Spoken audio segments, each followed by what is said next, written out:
The next thing I want to talk about is the trunk parameters over here.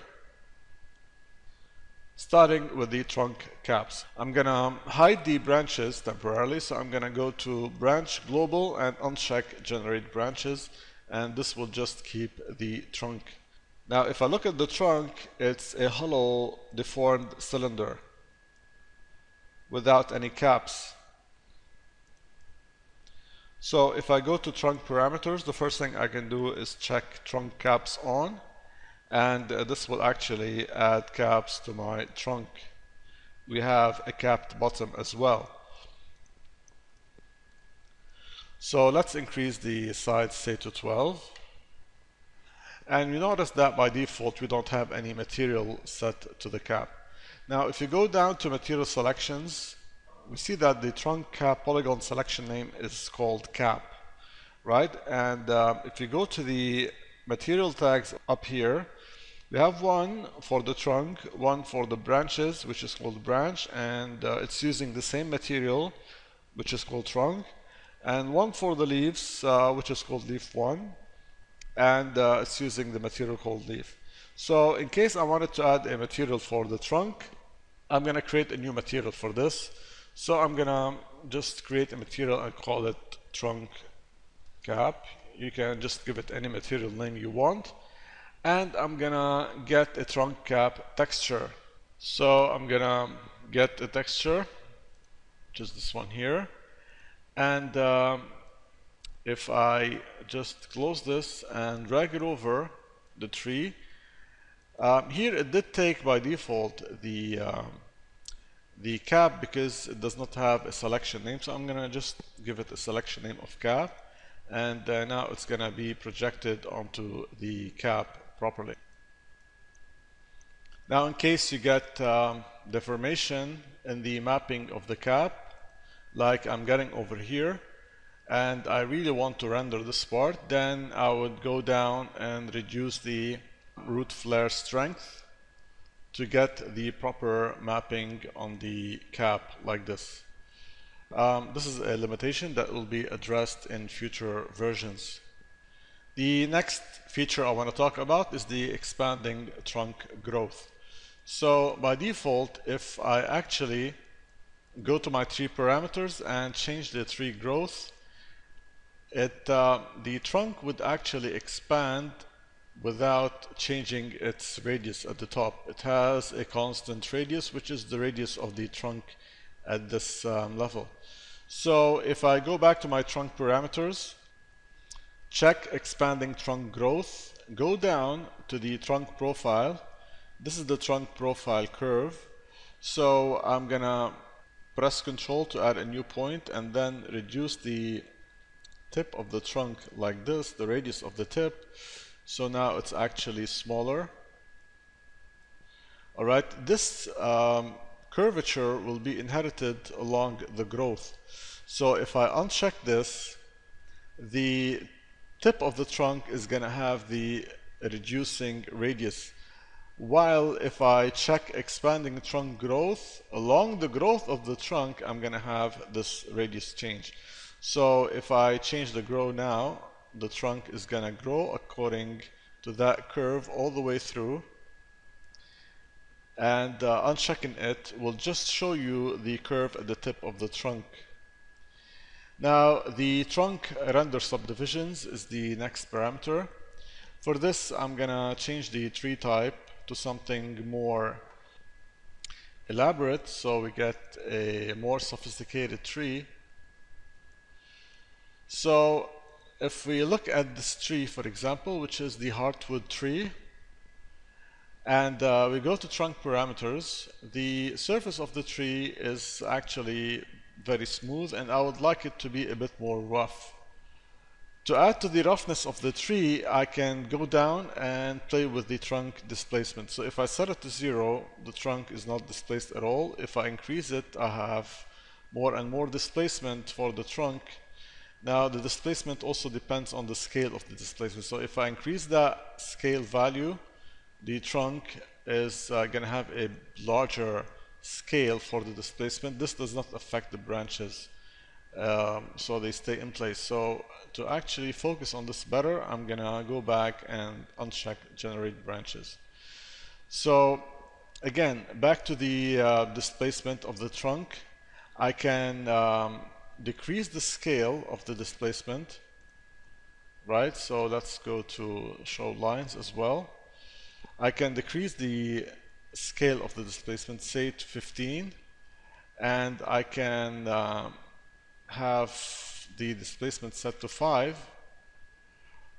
Let's give this a render. It looks kind of the same way it looked in the viewport, but if I wanted to see more detail in the render, then I would increase the trunk render subdivisions, say to 5. It does not affect the viewport display at all, but whenever I do render, I get more and more detail. Now, this does not affect the render view, because the render view is going to show you exactly what you see in the viewport. Nor does it affect the interactive rendering. It affects only the rendering done with the external renderer like this. And this applies to any external renderer you have installed as a plugin. Now, you can increase this as much as you want.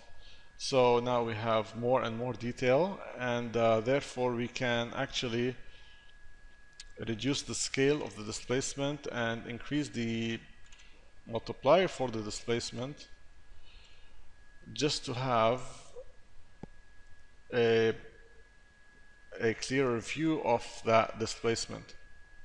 So actually I'm gonna reduce the mix of the materials so we can see the geometry. Now this is too much, of course, because of the scale of the displacement.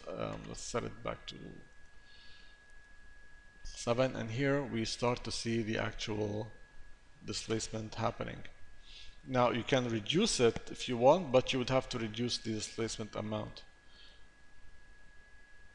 Yeah, so this is a good representation, and you can stretch the displacement. So if I reduce the stretching, it means that the displacement is actually stretched more, so it's an inverse value here. So if I increase the stretch, then the displacement is going to be more compressed. So if I set it, say, to 5, I'm going to get finer and finer displacement, requiring more polygons to be generated. So I'm going to set the render subdivisions to 15, and it will actually give you a lot of detail. So I'm going to reduce the displacement, say, to 1.5, and this is what I get eventually. So this is to save you from having to use a displacement material that might apply to the whole tree object in case you are using different render engines which deal with displacement different than the default cinema for the displacement options. Let's set the stretch back to 1, reduce the subdivisions, say, to 7, and give this a render from a distance. Reduce the stretch even more, and yes, I have a nicely detailed trunk now.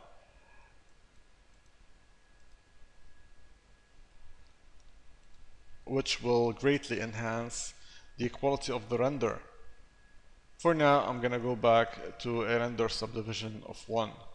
Now, even at a subdivision of 1, if you increase the displacement, you're going to get a nice variation. The last thing, so let's set this to 10. The last thing I want to talk about in the displacement section is the displacement rise. If I play with this value, if I reduce it down to 0, it means that the displacement is going to happen all across the height of the trunk. But if I did increase it, then the displacement is going to happen over the lower sections. So I can bump up the value just to restrict the displacement over here. Again, to see this more clearly, I'm going to up the subdivisions. Yeah, so now we have the displacement happening down below, giving it a value of 1, will give you a nice displacement all throughout, but in this case I have to tone down the displacement amount. Yeah, so that's a nicely detailed trunk. One more thing before I move on to the other parameters is the twist cross section. So if I go like this, I can actually twist this trunk to have the detailed twist along, and this is very useful. I'm going to increase the scale of the displacement, say to a value of 8, and this is giving me a nicely detailed trunk. Alright, so let's bring this back to 0. We're done with the displacement.